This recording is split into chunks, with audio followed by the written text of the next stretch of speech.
Hi everyone, thanks for joining us today. My name is Julie Czyrny. I'm the coordinator of Tutoring Services here at Niagara, and I'm here with one of our peer tutors for anatomy and physiology, June. Hi.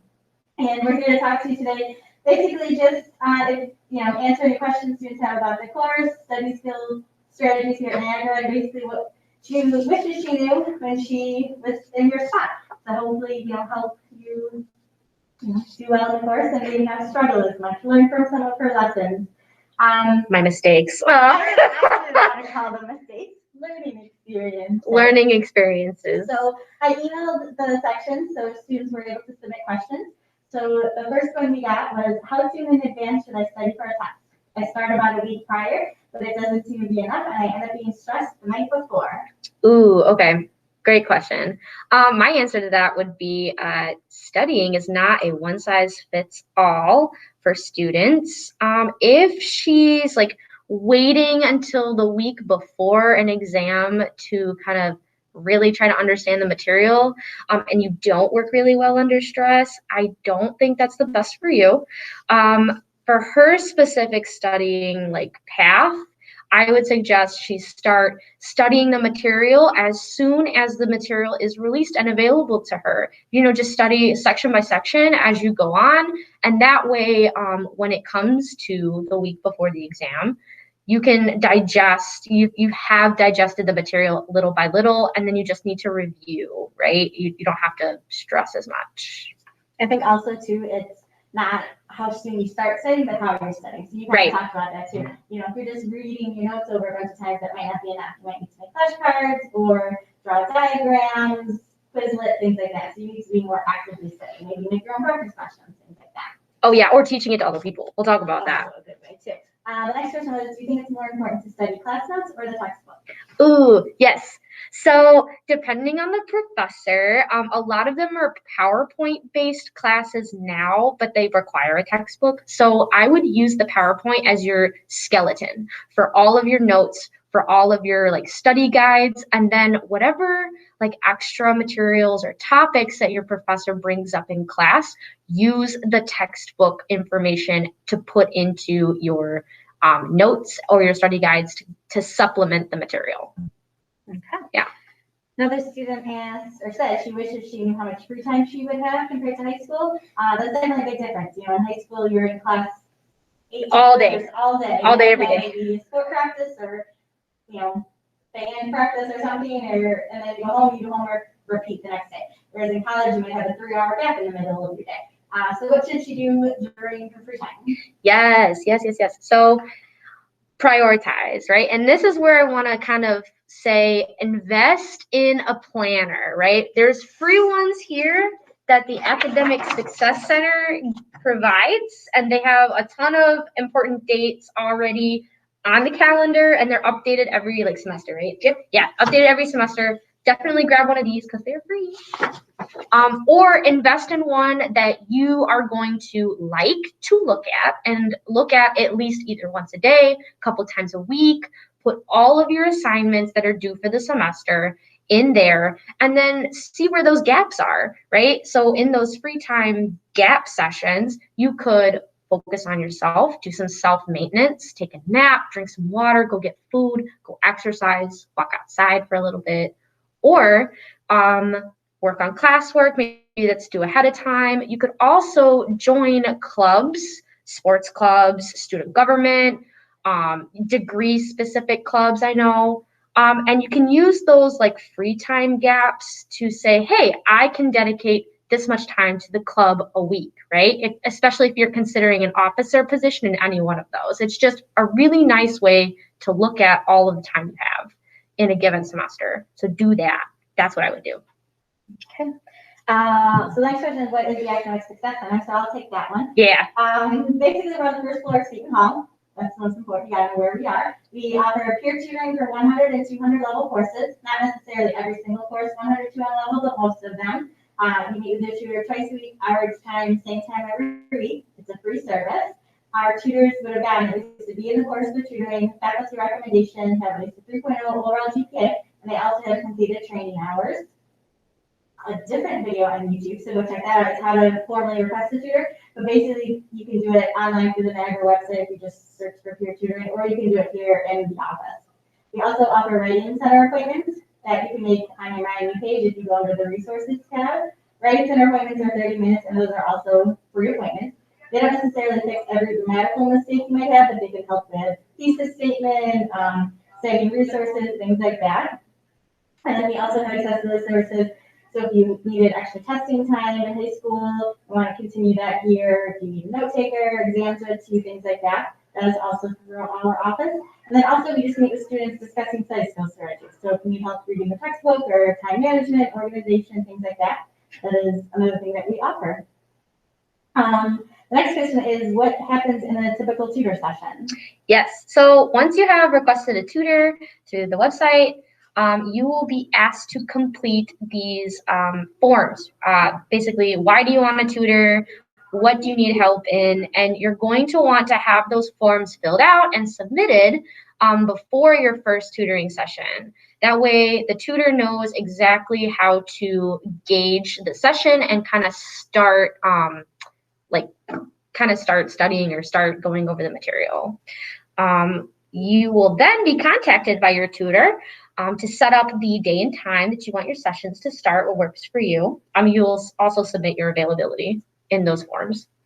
And when you get there, just say, hey, my name is so-and-so. This is what I need help with. And it lasts about an hour, like session-wise. It really depends on if you're in person or if you're online. If you're online, you can just go straight through the hour, but because of COVID, if you're in person, the sessions can't last more than like 50 minutes without like a break in between each session, and then we can come back in the room and continue the session, basically. What else? There's different tables. There's like little nook and crannies, but each table is numbered, and you will be told what table that your tutor will be sitting at. What goes on? If you're just needing help with study styles, we can definitely show you all the different study styles. There are like 5. There's audio, visual, intrapersonal, interpersonal, and kinesthetic. Audio and visual sound exactly like they are. If you're a visual learner, you learn better by seeing things. If you're an audio learner, you learn better by either having somebody talk to you about the topic or hearing yourself talk about the topic, watching videos, stuff like that. If you're an intrapersonal learner, you love learning with people, bouncing ideas back and forth, teaching other people, that kind of thing. If you're an interpersonal learner, you learn better on your own, maybe with one other person, but definitely not in a group. You're just very self-motivated that way.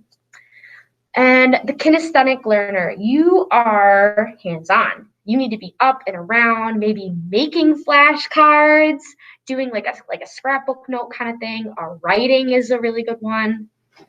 And you can be more than one of these things, right? And you kind of find that out as you go.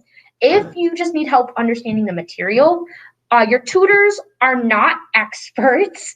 We are just people who have taken the same class as you with a decent grade. We will help you to the best of our ability, but we are given access to the professor and their material to kind of help you that way. And we will work with your professors, like to ask them the really hard questions that maybe we don't understand and get back to you that way. I would say that don't expect a second lecture because nobody wants to sit through a double lecture. And if you didn't learn it that way the first time, you're probably not going to do that again. I don't think we do homework. Not a lot of we don't require you do homework. So don't be worried about that. Is it helpful? I would imagine. Is it helpful when they show up with specific questions? Oh, yes. Come prepared with what you want to talk about, or a case study you want to go over, or maybe you want to talk about prepping for the exam, that kind of thing. That way we're not like spending time like kind of beating around the bush. So, because we only have an hour. Time is valuable. Use it wisely. Any test-taking tips? I love this question. Test-taking tips, first, understand the material. When you understand the material, you've already gotten 50% of the preparation out of the way. The second half of preparing for an exam is taking care of yourself. Sleep good the night before. I'm talking at least 6 or 7 hours. Do not stay up till 1 or 2 in the morning studying. It's not going to work. You're going to beat a dead horse, and there's really just a cap on how much you're able to absorb, right? Eat really well. The day of, or if you're not a breakfast eater or your exam's super early, eat the night before a really good meal. Hydrate throughout the day before and the day of. On top of all that, what else? Look good, feel good, do good. Put some mascara on, dress in your comfy clothes, or, do your hair. If you feel good about going into the exam, you're going to do better statistically, like speaking. And that is if you understand the material on top of all that, right? Got to get that out of the way.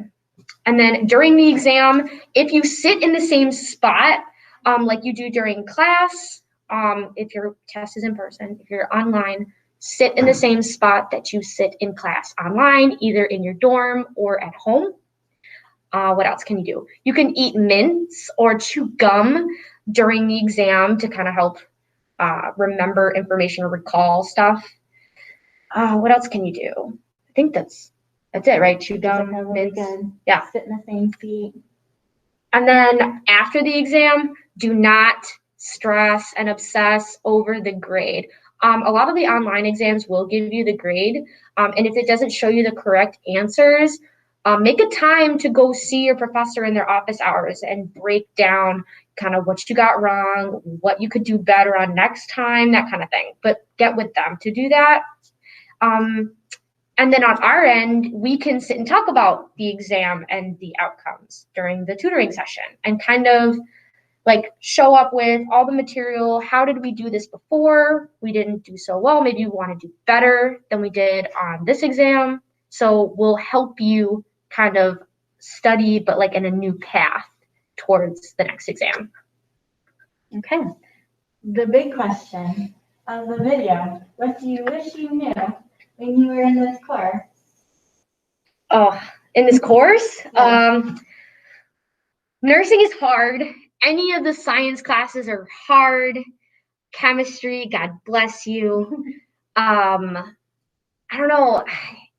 I wish I knew my study style before I came to college, because in high school I did literally everything. I made the note cards. I sat and just read straight out of the book. I did practice questions, all of it. And none of it really, I don't know, it didn't really matter to me because I always did well. And high school is all about memorizing stuff anyway.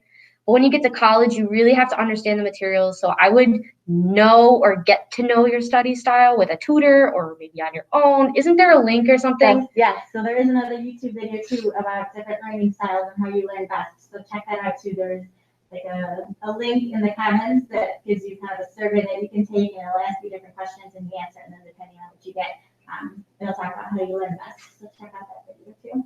Oh yeah, and then get involved. I wish I knew how to get involved because there's more to life in college than just classwork. It's a lot of it, but there's definitely like clubs, organizations. You can, sign up, volunteer for things. Become a tutor. Yeah, become a tutor. If you do well in this course, I can always use A&P tutors. So you could sell your notes, that kind of thing.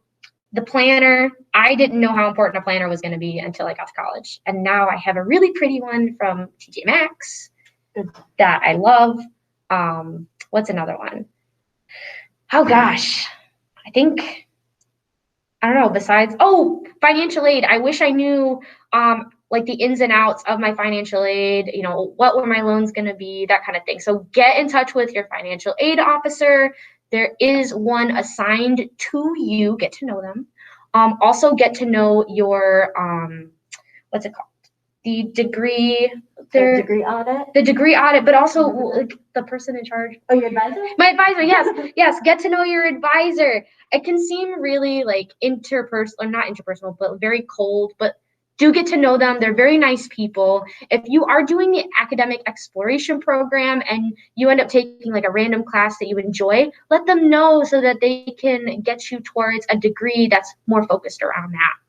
and they can help you sign up for classes, what times work best for you, all that kind of thing. So financial aid, the academic advisors, get on that, get to know them.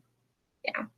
And get to know here too, because all of these services are free. Right. And if it's free, it's for me. Absolutely. We are here to help. And also go to office hours, I feel like is an underutilized. Yeah. I feel like people are intimidated to go to their professor's office hours, but really that's what they're there for. So definitely take advantage of that opportunity. Yeah.